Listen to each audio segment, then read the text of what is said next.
Hvala svima vama domaćima iz ovog prekrasnog grada. Novi Bečej, hvala lijepo što ste mi zvali, da ste me ovako ugostili, hvala vam srce. Hvala lijepo svima vama koji ste putovali, koji ste večeras došli iz Novog Sada.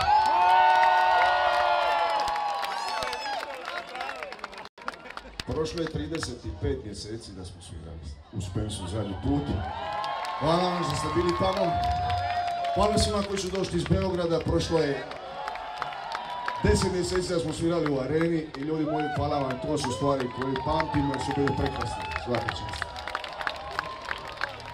Vidi sve, vidi sad. Znači, moj plan je da pjevam dokle mene grlo drži. To je znači stvar medicine. Mi nismo imali 24 dana koncert, znači ja sam kompletno odmoran i u najboljoj formi, ja mogu do ovo večera se držati.